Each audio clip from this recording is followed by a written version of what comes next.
Billionaire father sees black waitress let disabled son lead a dance step, and then changes her life forever.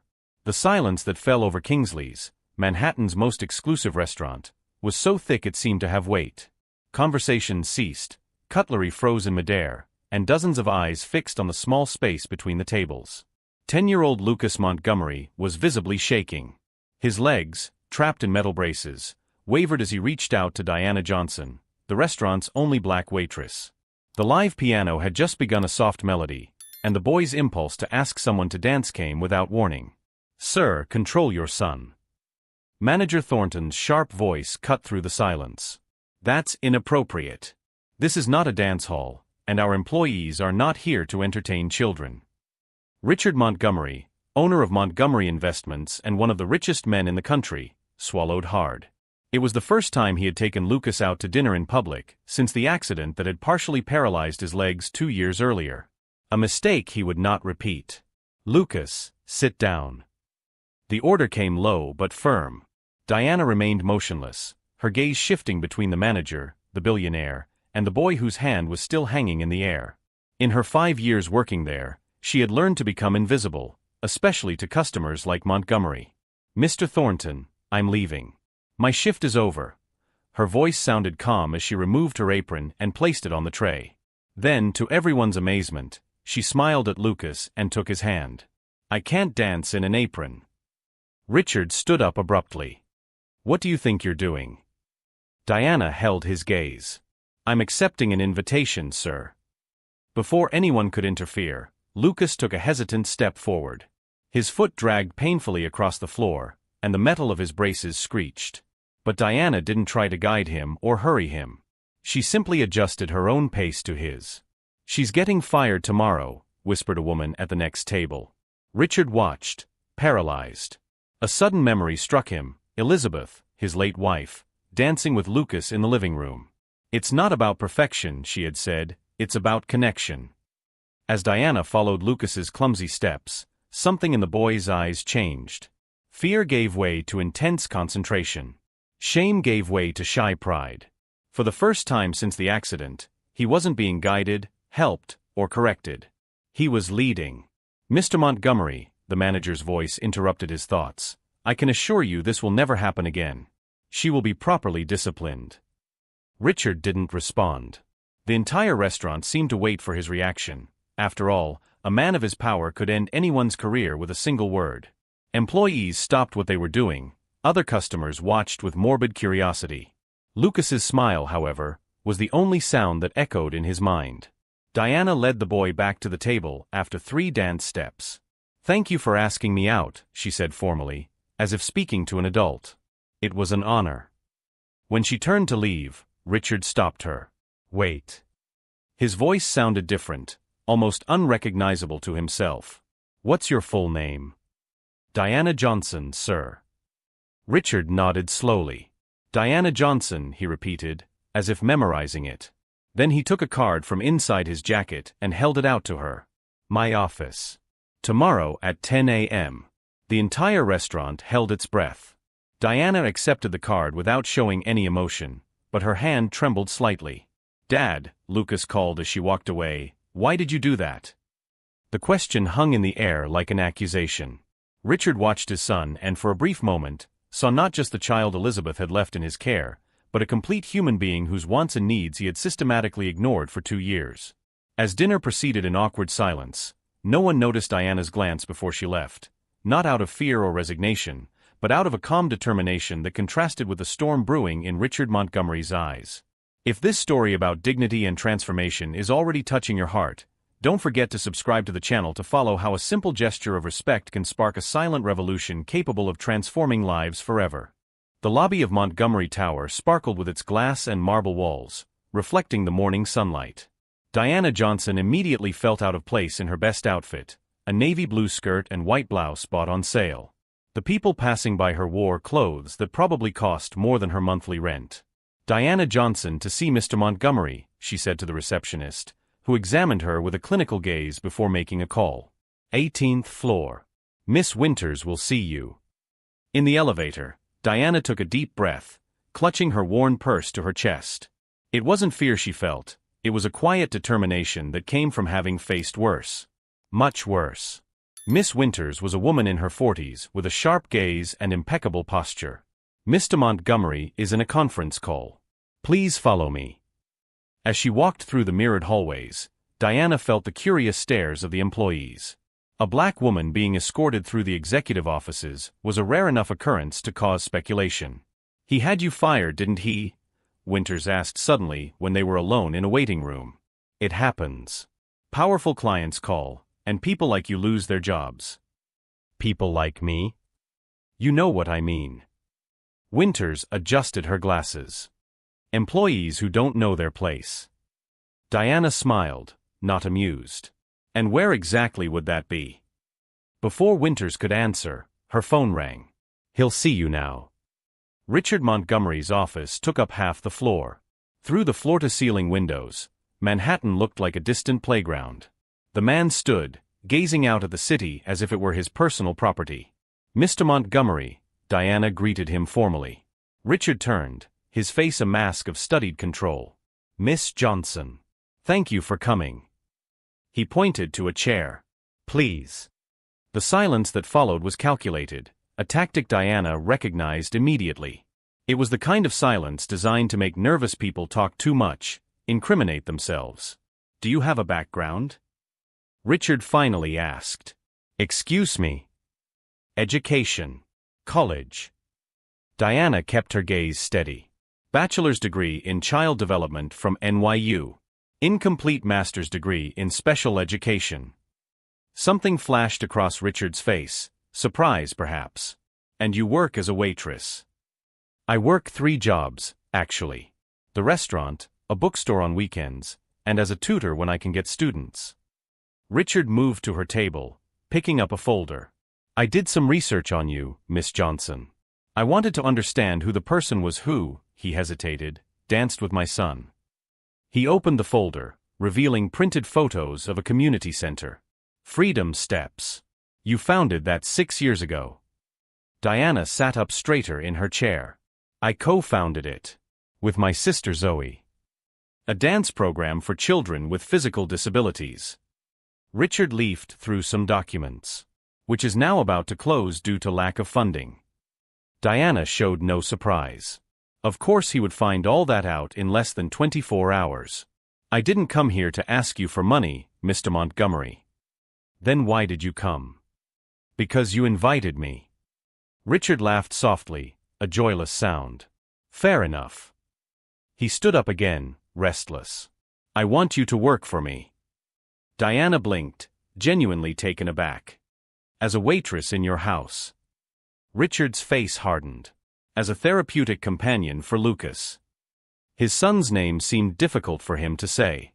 Diana noticed how his eyes momentarily drifted to a photo on the table, a smiling woman holding a baby.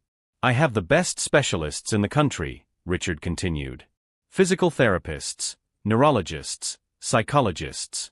But what you did yesterday," he paused, as if the words betrayed him. "It was just a dance, Mr. Montgomery."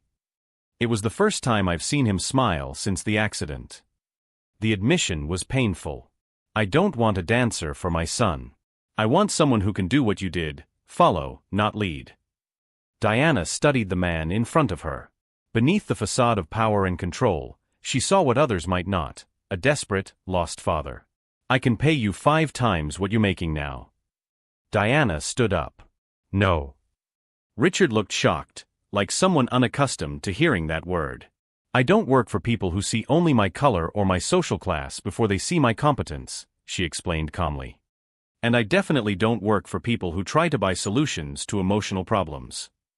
Richard's face flushed. "You're turning down an offer that would solve your financial problems?" "Out of pride." "Out of dignity," Diana corrected. "And because your son deserves more than someone hired to pretend to care." She walked to the door, then paused. "Lucas doesn't need more experts. He needs space to lead his own life." "You don't know my son." "No," Diana agreed. "But I know people like him. People whose physical limitations are nothing compared to the invisible cages we build around them." She took a card from her purse and placed it on the table. "Freedom Steps. Classes on Tuesdays and Thursdays, 4 p.m. If you'd like to bring Lucas, the first class is free. As Diana left, she passed Winters, who had obviously been listening behind the door. You just turned down an offer from Richard Montgomery, she whispered incredulously. Are you crazy? Diana smiled. Maybe. But I'd rather be crazy than be property. The following Wednesday, Diana was at the reception desk of the community center when Zoe, her sister and co-founder of the project, came running up. There's a Bentley parked outside, she whispered, nervously adjusting her hijab. And you won't believe who's inside. Through the window, Diana saw the luxurious car. Lucas was in the back seat, looking anxiously out the window. Richard remained in the driver's seat, his hands still on the steering wheel, as if fighting an internal battle. He's not coming in, Zoe predicted. Men like him don't come to places like this. Diana smiled, remembering Lucas's gaze during those brief moments of dancing. Don't underestimate the power of a determined son. As they watched, the car door opened. Lucas got out slowly, adjusting his gadgets. Then, to everyone's surprise, Richard got out too. The billionaire looked out of place in his casual pants and sweater, an obvious attempt to dress less formally, but still screaming privilege. I told you he'd come, Diana murmured, more to herself. Zoe stared at her. What did you do? Diana didn't answer, but her eyes sparkled with a secret that not even her sister fully knew. In her tiny apartment in the Bronx, hidden under her bed, was a notebook filled with notes about children like Lucas, and men like Richard Montgomery. Years of observation, research, and a plan that had begun with a simple acceptance of an invitation to dance. What Richard Montgomery didn't know, what he couldn't imagine in his world of glass towers and endless bank accounts, was that Diana Johnson wasn't just a waitress who had agreed to dance with his son. She was a woman with a mission. And his empire of isolation and privilege was about to face its greatest challenge, the simple truth that some of the greatest lessons in life cannot be bought, they must be lived. Freedom Steps operated out of an old community warehouse. Handmade posters decorated the walls with phrases like your rhythm, your rules, and every move counts. When Richard and Lucas entered, children with various types of mobility devices practiced free movements to the sound of a light beat. Mr. Montgomery. Diana approached, wearing simple clothes with the program logo. Welcome. Lucas watched the children in awe. A girl in a wheelchair spun in precise circles while a boy with a prosthetic leg created a sequence of steps. It looks chaotic, Richard commented, visibly uncomfortable. There is structure, Diana replied. It's just not the one you recognize. She turned to Lucas. Would you like to join in? The boy nodded enthusiastically but looked at his father, hesitant. Go on, Richard said tensely. I'll be right here. As Diana guided Lucas to the group, Zoe approached Richard and offered him a chair. The first day is always the hardest, she commented. For the parents, not the kids. This isn't therapy, Richard argued. I hired the best rehabilitation specialists. And how has that been working for Lucas?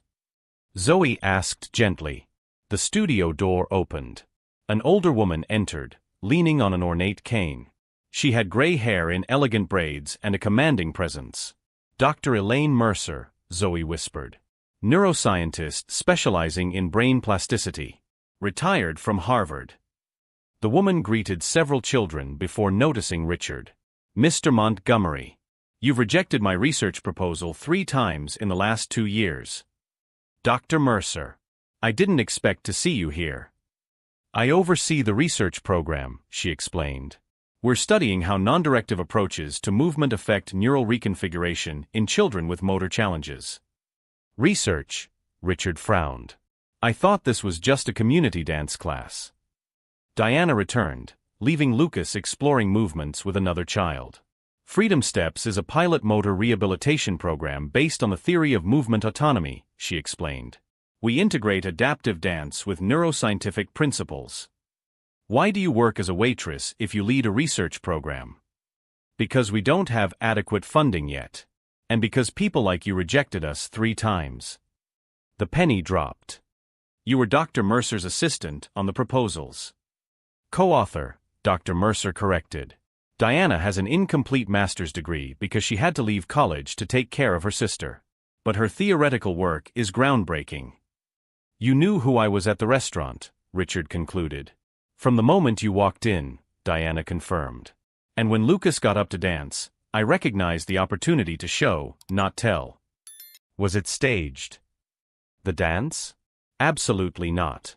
Lucas chose to get up. I chose to follow. A group of reporters entered the studio. Richard immediately tensed. What's this? Part 2 of the plan, Diana smiled slightly. Zoe showed Richard a newly published article. Revolutionary motor rehabilitation methodology shows promising results. We published our first results today, Dr. Mercer explained. And we invited the press. You used my son for a public relations stunt? Richard's voice was pure ice. Diana led him into a side room where photos of dozens of children adorned the walls, each with handwritten progress statistics. On the last wall was an empty frame. What's that? He asked. Our future. The full rehabilitation center we could build if we had the resources. 500 children a year instead of 50. You orchestrated all this, Richard muttered. The dance, the meeting, bringing me here on press day. I saw an opportunity and took it. 4 months ago, when you canceled our meeting without reading the proposal, I promised myself I'd find a way. Diana. Zoe interrupted. It's Lucas. They rushed back. Lucas was in the center of the room, surrounded by other children. Someone had turned off the music, and everyone watched in silence. The boy had removed one of his braces and was trying to balance on just one support. Lucas. Richard started forward, but Diana stopped him. Wait, she whispered. Watch. Lucas took a deep breath, focused. Then, to everyone's amazement, especially his father's, he took a complete step without full support. It was small, shaky, but entirely his. The children cheered. Camera flashes went off. Richard's face, usually composed and unreadable, was now exposed, with unshed tears glistening in his eyes. That's why we created Freedom Steps, Diana said softly. It's not about perfect steps. It's about first steps on your own. Richard watched his son, not as a problem to be managed, but as a complete person discovering his own strength. This could have been done without manipulating me, he said finally. It could have been, if you had answered our calls or read our proposals. 3 times. The reporters noticed Richard. A murmur grew as Lucas, oblivious to the tension, continued practicing his new step with an expression of pure concentration. Richard Montgomery was cornered. Before him lay 2 options: withdraw in anger, confirming to the press his reputation as cold and calculating, or embrace the moment his son had created. Between the power he had always wielded and the freedom his son needed, Richard found himself in unfamiliar territory, one where neither his money nor his influence defined the next step. The man who controlled every aspect of his life now faced a choice that no amount of wealth could buy. His gaze shifted between his smiling son and the reporters waiting for his reaction. Humility was not a virtue in his vocabulary, but as he saw the transformation on Lucas's face, something inside him began to break. The orchestra of power and privilege he was accustomed to now played a different tune. And he had to decide, would he continue conducting, or would he learn to follow? Richard Montgomery faced the reporters waiting for his reaction. His son had just taken a step on his own in front of the cameras, and Diana Johnson had skillfully led him to this impossible moment. Mr. Montgomery, a reporter approached, could you comment on your presence at Freedom Steps today? Is it true that your foundation rejected funding this program 3 times? Richard glanced at Lucas, who was still practicing his new step, oblivious to the political tension. Then, to everyone's surprise, especially Diana's, he smiled.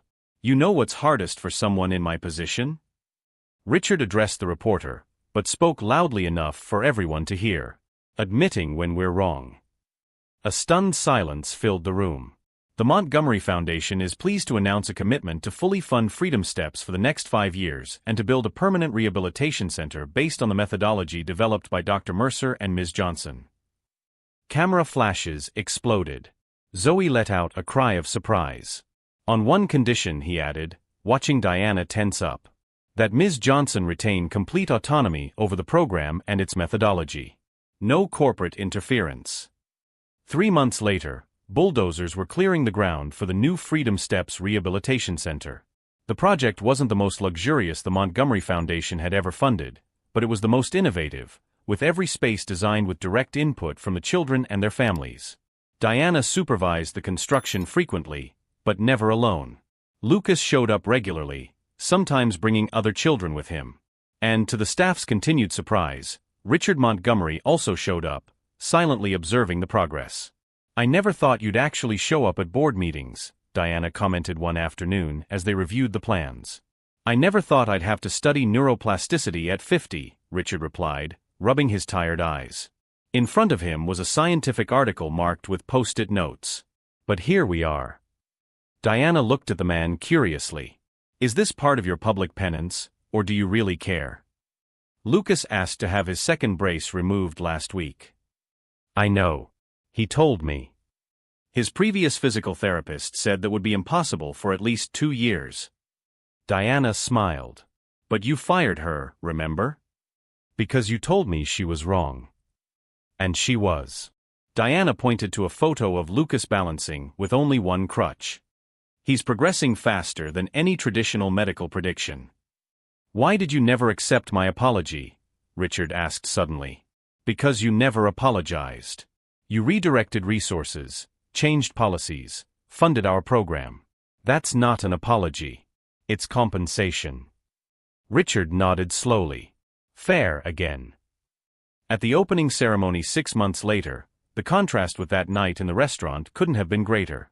The huge adaptive space was filled with children with various types of mobility devices, all moving freely. In the center of the main hall, Lucas, now wearing only a lightweight brace on his left leg, led a small choreographed routine with 3 other children.